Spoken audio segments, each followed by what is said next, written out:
Colpo di scena nel PD veneziano in vista della campagna elettorale per l'elezione del sindaco. Sembrava che i candidati stessero convergendo su Nicola Pellicani per sfidare Felice Casson e invece si è arrivati allo stallo. E ora proprio Massimo Cacciari, il grande antagonista di Felice Casson, per impedirgli di candidarsi si è offerto nel 2005 di correre per Caffarsetti vincendo. Ebbene, sembra che sia proprio il filosofo oggi a suggerire Felice Casson per non consegnare la città alla destra.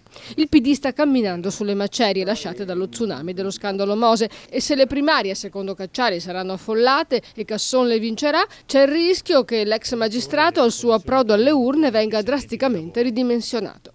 I motivi sono molti: l'immagine della vecchia classe dirigente compromessa, e non soltanto per il Mose, ma anche per la difficile situazione in cui versano sia Venezia che Mestre, due città con problemi diversi, per le cui soluzioni mancano e sono mancate le idee. Casson non costituisce una novità, sostiene Cacciari, e dunque non offre la garanzia di essere un portatore di nuove idee. Il rimedio, secondo Cacciari, presentare una squadra di giovani estranei alle precedenti amministrazioni.